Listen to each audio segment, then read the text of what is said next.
CM KCR आज गोंडाकट्टू जाएंगे। गोंडाकट्टू के विकास के लिए 100 करोड़ रुपए आवंटित करने वाले केसीआर मंदिर के विकास के लिए गोंडाकट्टू आएंगे। सीएम केसीआर के गोंडाकट्टू दौरे के मद्देनजर नाचुपल्ली जेएनटीयू कॉलेज में एक हेलीपैड तैयार किया गया है। वहां हैदराबाद से केसीआर हेलीपैड पर हेलीकॉप्टर से उतरेंगे। वहां से एक विशेष बस सड़क मार्ग से गोंडाकट्टू जाएंगे। अपने दौरे के हिस्से के रूप में केसीआर सबसे पहले गोंडाकट्टू मंदिर जाएंगे और स्वामी के दर्शन करेंगे। उसके बाद गोंडाकट्टू मंदिर का निरीक्षण किया जाएगा। बताया गया है कि सीएम कोनेरू पुष्करनी, कोंडलायारुनी, गुट्टा, सीतम्मावारी, कनितिधारा, बेथला, स्वामी मंदिर और कुछ अन्य क्षेत्रों का निरीक्षण करेंगे। मंदिर के निरीक्षण के बाद सीएम जेएनटीयू परिसर के कॉन्फ्रेंस हॉल में अधिकारियों के साथ समीक्षा बैठक करेंगे। मंत्री केटीआर ने भारत में बीबीसी कार्यालयों की आईटी विभाग के छापे पर प्रतिक्रिया व्यक्त करते हुए कहा है कि क्या अडानी के शेयरों पर रिपोर्ट देने वाली हिडनबर्ग कंपनियों पर आईटी के छापे पड़ेंगे। उन्होंने इन हमलों पर हैरानी जताई। केटीआर ने सवाल किया है कि व्हाट नेक्स्ट, क्या आगे हिडनबर्ग पर ईडी के छापे पड़ेंगे। तेलंगाना उच्च न्यायालय ने मंगलवार को सरकारी स्कूलों में कार्यरत शिक्षकों को स्थानांतरित करने के लिए स्कूल शिक्षा विभाग द्वारा जारी सरकारी आदेश जियो 5 और 9 पर रोक लगा दी। कुछ शिक्षकों के स्कूल शिक्षा विभाग द्वारा जारी सरकारी आदेश को मनमाना, अवैध, भेदभावपूर्ण, शून्य और बिना अधिकार क्षेत्र के संविधान के अनुच्छेद 309 के विपरीत माना। उन्होंने कहा है कि नियम एपी शिक्षा अधिनियम 1982 की धारा 78 और 99 के विपरीत है और उन्होंने अदालत से तेलंगाना शिक्षक संस्थान के विनिमय नियमों के नियम 6(2)(a) घोषित करने का अनुरोध किया जो जियो में जारी किए गए थे। अनुच्छेद 14, 16 और 21 का उल्लंघन कर रहा है। उन्होंने अदालत से अनुरोध किया है कि वह सरकार को नियमों के तहत स्थानांतरण को प्रभावित करने से रोके। मुख्य न्यायाधीश उज्जवल भुइया और न्यायमूर्ति एन तुकाराम जी की खंडपीठ ने याचिकाओं पर सुनवाई की और अंतरिम स्थगन आदेश जारी कर सरकार को तबादलों पर आगे बढ़ने से रोक दिया। पीठ ने सरकार को अपनी दलील दर्ज करने का निर्देश दिया और मामले को 15 मार्च तक के लिए स्थगित कर दिया। याचिकाकर्ताओं का कहना था कि सरकार शिक्षक संघ के पदाधिकारियों के साथ साथ जीवन साथी श्रेणी के पदाधिकारियों को भी विशेष अंक नहीं दे रही है। उनका अन्य तर्क यह था कि शिक्षा अधिनियम के अनुसार नियम तब तक लागू नहीं होंगे जब तक कि उन्हें राज्य विधानमंडल द्वारा अनुमोदित नहीं किया जाता। याचिकाकर्ताओं ने कहा है कि पंचायत राज अधिकार क्षेत्र के तहत स्थानीय निकायों के स्कूल के शिक्षकों की सेवाओं को शिक्षा विभाग के तहत सरकारी स्कूल के शिक्षकों के साथ नहीं माना जा सकता है। किसी भी विभाग को शिक्षकों के स्थानांतरण के लिए विशेष नियम बनाने का अधिकार नहीं था। उन्होंने कहा है कि नियमों को टीएस लोक सेवा आयोग द्वारा संविधान के अनुच्छेद 320 के तहत आवश्यक रूप से अनुमोदित नहीं किया गया था और न ही वे आधिकारिक राजपत्र में प्रकाशित किए गए थे। उन्होंने कहा है कि सरकार के नियमों में संशोधन करते हुए अनुच्छेद 162 के तहत राज्यपाल के नाम पर शासनादेश जारी करने की प्रक्रिया का पालन किया है। कोमटिरेड्डी वेंकट रेड्डी की टिप्पणी की राज्य में त्रिशंकु होगा कि बीआरएस और कांग्रेस के बीच गठबंधन होगा। उन्होंने यू टर्न ले लिया। उन्होंने इस बात से इनकार किया और कहा है कि उनके बयान को तोड़ मड़ोड़ कर पेश किया गया है और इसके लिए भाजपा को जिम्मेदार ठहराते हुए कहा है कि भाजपा ने इसे गलत अर्थ में लिया और इसे गलत अंदाज में पेश किया है। उन्होंने कहा है कि वही कहा जो राहुल गांधी ने कहा। उन्होंने इस बात पर अपनी चिंता जाहिर की है कि पार्टी के छोटे छोटे नेता भी उनके बारे में मनचाही बातें कर रहे हैं। प्रेस मीट के 40-60 से स्टार्ट बोल के एक स्टेटमेंट भी दिया। देखिए मैंने नहीं सुना है, मैं पहले सुनूंगा उसके बाद सब चर्चा करूंगा। पार्टी का स्टैंड है सर। मेरा स्टैंड तो पक्का है। टीआरएस को किसी भी हालत में अलायंस नहीं होगा। राहुल जी ने स्पष्ट किया है वही स्टैंड कांग्रेस पार्टी का। कम्युनिटी ऐसा स्टेटमेंट दिया, उसके बारे में आप कंप्लेंट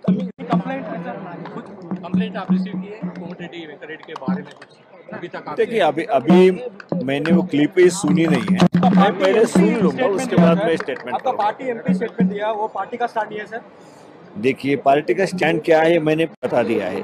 राहुल जी ने कहा है कि टीआरएस के साथ किसी भी हालत में अलायंस। प्रजा शांति पार्टी के अध्यक्ष के पॉल ने कहा है कि उन्हें नहीं पता कि कोमटिरेड्डी वेंकट रेड्डी कौन है। उन्होंने कहा है कि कांग्रेस का काम खत्म हो गया है और इसीलिए पार्टी को हुजूराबाद में 3 लाख वोटों में से 3000 वोट मिले हैं। पॉल ने कहा है कि सभी जानते हैं कि कांग्रेस पार्टी नहीं जीतेगी, तेलंगाना में बीजेपी कहीं नहीं है। बीआरएस पार्टी का तेलंगाना में सफाया हो गया है क्योंकि उन्होंने कहा है कि राष्ट्रीय पार्टी का नाम बीआरएस रखा गया।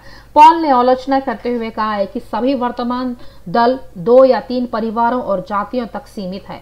19% लोगों ने उनका समर्थन किया और विश्वास जताया है कि उनकी पार्टी अगले चुनाव में सत्ता में आएगी। सदगुरु संत श्री सेवालाल महाराज जी की 284वीं जयंती चिरलापल्ली प्रमंडल के चक्रीपुरम चौक में मनाई गई। इस मौके पर मंत्री सत्यवती राठौड़ महाभोग कार्यक्रम में शामिल हुए। मंत्री सत्यवती राठौड़ ने कहा है कि संत सेवालाल महाराज को बंजारा की जनता देव्य मानती है। सेवालाल जयंती को पर्व के रूप में मनाने की प्रथा है। उन्होंने आदिवासियों को चरण दर चरण दिखाया और उन्हें हिंदू धर्म की महानता और विशेषताओं के बारे में बताया। विधायक सुधीर रेड्डी ने रंगारेड्डी जिले के एलबी नगर निर्वाचन क्षेत्र में कई विकास कार्यों की शुरुआत की। बीएन रेड्डी नगर डिवीजन के तहत कई कॉलोनियों में नगर सेवक के साथ सीसी रोड्स, कल्याणकारी समाजों की इमारतों, जीएचएमसी पार्कों जैसी कई संरचनाओं के लिए शिलान्यास और उद्घाटन समारोह आयोजित किए गए। विधायक सुधीर रेड्डी ने कहा है कि एलबी नगर में और विकास कार्य कराए जाएंगे। इस कार्यक्रम में कॉलोनी कल्याण संघ के नेता, बीआरएस पार्टी के वरिष्ठ नेताओं व कार्यकर्ताओं ने भाग लिया। मंत्री गांगुला कमलाकर ने सांसद बंडी संजय और अरविंद पर चुनाव के लिए राम के नाम का इस्तेमाल करने की आलोचना की। यदि वे वास्तव में धर्म के रक्षक है तो उन्होंने मांग की है कि कोंडागट्टू मंदिर के विकास के लिए 100 करोड़ की धनराशि जुटाई जानी चाहिए। सीएम केसीआर के आज कोंडागट्टू दौरे के मौके पर उन्होंने कल्याण मंत्री कोप्पुला ईश्वर के साथ व्यवस्थाओं की समीक्षा की। गांगुला कमलाकर ने कहा है कि सीएम केसीआर ने कोंडागट्टू हनुमान मंदिर के लिए 100 करोड़ मंजूर किए हैं, जो उत्तर तेलंगाना के लोगों के लिए एक भावना है। उन्होंने कहा है कि केसीआर ही मंदिरों के विकास के लिए सैकड़ों करोड़ की धनराशि आवंटित कर रहे हैं और मूल हिंदू धर्म की रक्षा कर रहे हैं। उन्होंने कहा है कि संजय और अरविंद राम के नाम पर सांसद बने और अब तक राज्य के किसी भी मंदिर के विकास के लिए 1 रुपया भी खर्च नहीं किया है। हैदराबाद तेलंगाना राज्य के मुख्य सचिव सीएस शांति कुमारी ने मंगलवार को गंडीपेट झील में विकास कार्यों का निरीक्षण करते हुए कहा है कि पैदल और साइकिल ट्रैक को जल्द पूरा किया जाना है। सीएस शांति कुमारी और विशेष मुख्य सचिव अरविंद कुमार ने BRBK भवन में झील के विकास और सौंदर्यीकरण कार्यों की समीक्षा की। सौंदर्यीकरण कार्यों में से एक चरण के एक भाग के रूप में अधिकारियों को निर्देश दिया गया है कि वे तुरंत साइट का निरीक्षण शुरू करें और वर्किंग ट्रैक और साइकिलिंग ट्रैक का काम पूरा करें। सम्मेलन में रंगारेड्डी जिला कलेक्टर हरीश संगारेड्डी, जिला कलेक्टर शरद HMDA, बंदोबस्ती और राजस्व अधिकारी और अन्य उपस्थित थे। मुख्य सचिव ने बंदोबस्ती अधिकारियों को न्यायालय में लंबित प्रकरणों के संबंध में कार्रवाई करने को कहा। उन्होंने कहा है कि झीलों के सौंदर्यीकरण के लिए योजना तैयार करनी होगी और पार्क क्षेत्रों को विकसित करना होगा। हैदराबाद CP CV आनंद ने कहा है कि नारकोटिक्स एनफोर्समेंट विंग हैदराबाद में ड्रग्स के खात्मे के लिए कई रणनीतियों के साथ आगे बढ़ रही है। इससे नशा बेचने वालों के साथ साथ नशा करने वालों में भी खौफ पैदा हो गया है।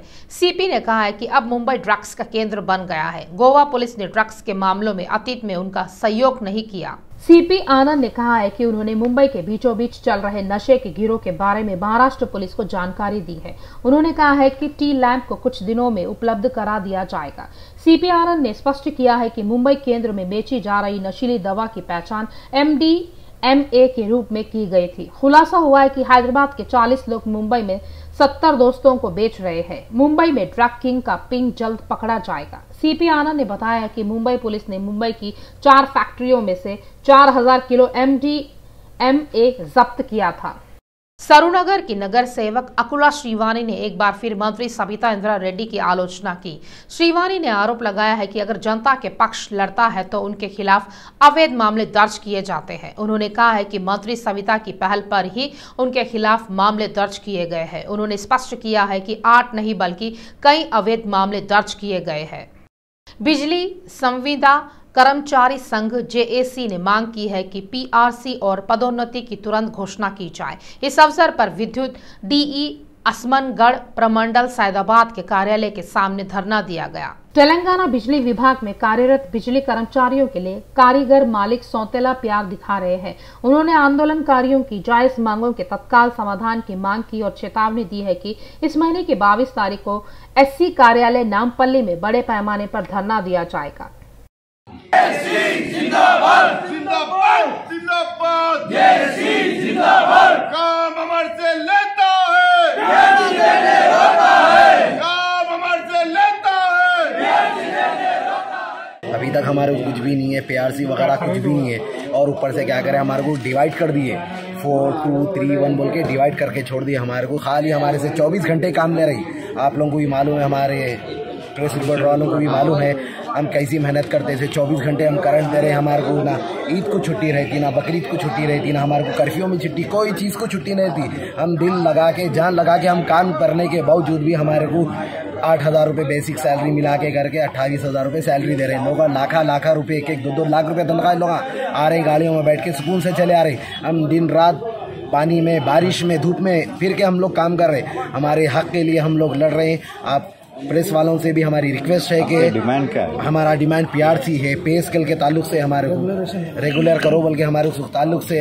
डिपार्टमेंट में इतने बच्चे रहने के बावजूद भी उनको रेगुलर नहीं रख के अदर बच्चों को लेके जेएलएम के पोस्टेज दे रहे। डिपार्टमेंट में खुद 22,000 चिल्लर आर्टिजन है, वो आर्टिजन का एक लोगो लगा के छोड़ दिए लोगों को। बस रहे तो रहे, नहीं तो नहीं रहे। कुछ रिटायर होने के बाद भी कुछ भी बेनिफिट नहीं है हमारे को, ना फैमिली बेनिफिट है, ना कुछ बेनिफिट नहीं है। ईपीएफ का, ईपीएफ का कुछ भी नहीं है, क्या भी नहीं है, कुछ जमाबंदी कुछ भी नहीं है। अगर हमारे को कुछ बेनिफिट रहा, कल के दिन हम इतना बड़ा रिस्क की काम कर रहे हैं, हमारे को कुछ हुआ तो हमारी फैमिली को कुछ तो। अंतर्राष्ट्रीय मानवाधिकार तेलंगाना राज्य समन्वयक गज्जला श्रीनिवासचारी ने छात्रों से अच्छी तरह से अध्ययन करने और ऊंची चोटियों पर चढ़ने का आह्वान किया है। अधारना ट्रस्ट के तत्वावधान में रंगारेड्डी जिले के किस्मतपुर स्थित अनाथालय में पुलिस आयुक्त स्टीफन रविंद्र ने अपना जन्मदिन मनाया। अधारना ट्रस्ट के अध्यक्ष ने किरण के साथ केक काटा और सीपी स्टीफन रविंद्र को जन्मदिन की बधाई दी। उन्होंने अनाथों को यह कहकर प्रोत्साहित किया है कि वे आपके साथ हैं, इसीलिए चिंता ना करें। बाद में उन्होंने स्वयं छात्रों को दोपहर का भोजन परोसा। Happy birthday to you, happy birthday to you, happy birthday dear Stephen Ravindra sir.